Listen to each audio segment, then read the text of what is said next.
Indigo का हवाई जहाज उड़ रहा था। वो दिल्ली से निकला था, श्रीनगर जा रहा था।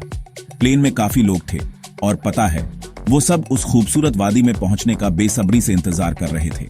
बाहर आसमान में बादल और धूप का मिक्स था। सफर किसी भी दूसरी फ्लाइट की तरह ही शुरू हुआ। पैसेंजर्स अपनी सीट्स पर बैठ गए।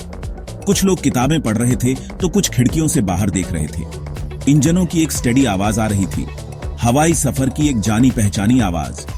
अचानक हवाई जहाज हिलने लगा। ये कोई हल्का फुल्का झटका नहीं था, ये एक जोरदार तगड़ा झटका था। पैसेंजर्स को ये बहुत ज्यादा महसूस हुआ। कुछ लोगों की तो जोर से चीख निकल गई, दूसरों ने अपने आर्मरेस्ट्स को कस के पकड़ लिया। चेहरों पर पहले हैरानी, फिर चिंता दिखने लगी। केबिन के अंदर का शांत माहौल फटाफट गायब हो गया। उसकी जगह बेचैनी और डर ने ले ली। प्लेन ऐसा लग रहा था जैसे किसी बड़े हाथ में कोई खिलौना हो। इसी हिलने डुलने को टर्बुलेंस कहते हैं। ये बिना किसी वार्निंग के हो सकता है। इस फ्लाइट पर टर्बुलेंस काफी सीवियर था। इससे प्लेन ऊपर नीचे होने लगा। जो चीजें ढीली थीं वो शायद इधर उधर हो गई होंगी।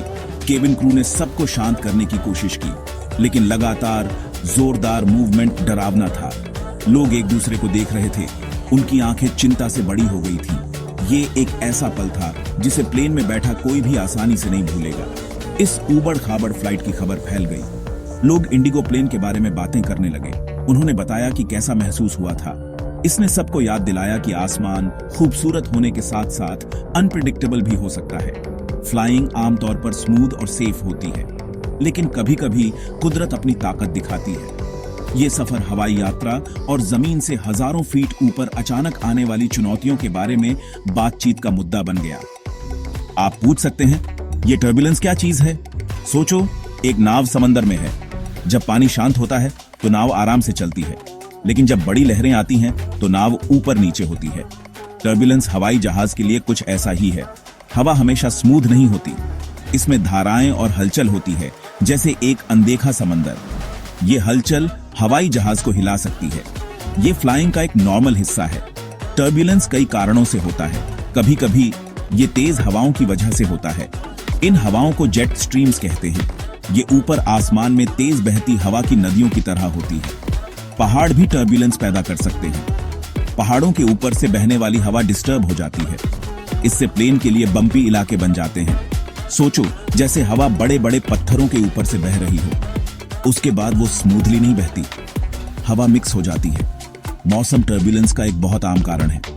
बड़े तूफानी बादल मिसाल के तौर पर चलती हुई हवा से भरे होते हैं। जब कोई प्लेन इन बादलों के पास से या उनके बीच से गुजरता है तो वो बम्पी हो सकता है। तापमान और हवा के दबाव में बदलाव भी टर्बुलेंस पैदा करते हैं। इंडिगो फ्लाइट वाले दिन मौसम अच्छा नहीं था। इस खराब मौसम का पैसेंजर्स को महसूस हुए झटकों में बड़ा हाथ था। हवाई जहाज बहुत मजबूत बनाए जाते हैं। वो टर्बुलेंस को बहुत अच्छे से हैंडल कर सकते हैं। पायलट्स भी बहुत वेल ट्रेन्ड होते हैं। उन्हें पता होता है कि हवा के इन बम्पी हिस्सों से प्लेन को सेफली कैसे उड़ाना है। हालांकि टर्बुलेंस डरावना लग सकता है, पर यह आमतौर पर खतरनाक नहीं होता। ये बस हवा है जो अपना एक्टिव नेचर दिखा रही है। प्लेन को इन ताकतों को झेलने के लिए डिजाइन किया गया है, ताकि राइड रफ होने पर भी सेफ्टी बनी रहे। उस खास दिन मौसम वाकई में ट्रबलसम था। इंडिगो फ्लाइट एक ऐसे एरिया में चली गई जहां जबरदस्त हेलस्टॉर्म हो रही थी। हेलस्टॉर्म्स तब होते हैं जब आसमान से बर्फ के छोटे छोटे गोले गिरते हैं। ये हेलस्टोन्स मटर जितने छोटे हो सकते हैं या फिर कंचे जितने बड़े भी हो सकते हैं। सोचो, इनमें से कई बर्फ के गोले तेज रफ्तार से हवाई जहाज से टकरा रहे हैं। श्रीनगर जा रही फ्लाइट के साथ यही हुआ। आसमान काला और गुस्से वाला हो गया। हेलस्टॉर्म ने टर्बुलेंस को और भी बदतर बना दिया। पैसेंजर्स को जोर जोर से आवाजें सुनाई दी। ये प्लेन की बॉडी से ओलों के टकराने की आवाज थी। झटके और भी तेज हो गए। अंदर बैठे सभी लोगों के लिए यह बहुत डरावना एक्सपीरियंस था। लोगों ने प्रार्थना की और कुछ रोने लगे। इस तूफान के बीच का सफर बहुत लंबा लगा। क्रू बहादुर बना रहा, लेकिन कुदरत की ताकत वाकई में बहुत जबरदस्त थी। ये एयरक्राफ्ट और उसमें सवार सभी लोगों के लिए एक कठिन परीक्षा थी। हवाई जहाज को कुछ डैमेज हुआ। प्लेन की नाक, यानी उसका सबसे आगे का हिस्सा, उस पर डेंट्स पड़ गए। उसकी सरफेस पर स्क्रैचेस भी थे। ओले सख्त थे और उन्होंने जोर से टक्कर मारी। इससे पता चलता है कि हेलस्टॉर्म कितना ताकतवर था। इतना बड़ा मजबूत हवाई जहाज भी ऐसे मौसम से निशान खा सकता है। पायलट्स जानते थे कि वे मुश्किल हालातों में उड़ान भर रहे हैं। उनका मुख्य लक्ष्य सभी को सेफ रखना था। डरावने तूफान और डैमेज के बावजूद पायलट्स ने कमाल का काम किया। वे बहुत स्किल्ड और शांत थे। उन्होंने हेलस्टॉर्म के बीच से हवाई जहाज को उड़ाने में कामयाबी हासिल की। उन्होंने सावधानी से उसे श्रीनगर की ओर गाइड किया। आखिर में उन्होंने प्लेन को रनवे पर सेफली लैंड करा दिया। प्लेन में सवार सभी लोगों ने चैन की बड़ी सांस ली। ये मुश्किल घड़ी खत्म हुई एयरक्राफ्ट को कंट्रोल कर रहे अनुभवी हाथों की बदौलत। इस घटना के बाद इंडिगो, जो एयरलाइन कंपनी है, उसने एक स्टेटमेंट जारी किया। उन्होंने कंफर्म किया कि उनकी फ्लाइट का सामना खराब मौसम से हुआ था। इसी मौसम की वजह से टर्बुलेंस और हेलस्टॉर्म का सामना करना पड़ा। सबसे जरूरी खबर यह थी कि कोई भी पैसेंजर या क्रू मेंबर घायल नहीं हुआ। ये एक बड़ी राहत की बात थी। कंपनी ने कहा कि उसके पैसेंजर्स की सेफ्टी हमेशा उसकी टॉप प्रायोरिटी होती है। उन्होंने पायलट्स की तारीफ की, जिन्होंने सिचुएशन को एक्सपर्ट तरीके से हैंडल किया। Gap 2S। जब आप फ्लाई करते हैं तो सेफ्टी के लिए कुछ आसान नियम हैं जिनका पालन करना चाहिए।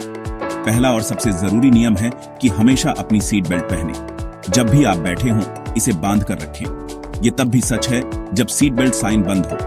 अचानक टर्बुलेंस कभी भी हो सकता है। सीट बेल्ट आपको आपकी सीट पर सेफली बनाए रखेगी। दूसरा नियम है कि कैबिन क्रू की बात ध्यान से सुनें। वे सभी सिचुएशंस के लिए ट्रेंड होते हैं, इमरजेंसी समेत। उनके निर्देशों का शांति से और जल्दी से पालन करें। तीसरा नियम है, अगर टर्बुलेंस हो तो घबराने की कोशिश न करें। धीरे धीरे गहरी सांसें लें।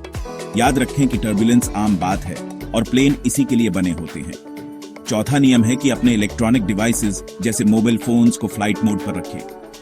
यह हवाई जहाज के नेविगेशन और कम्युनिकेशन सिस्टम्स में किसी भी तरह की इंटरफेरेंस को रोकता है।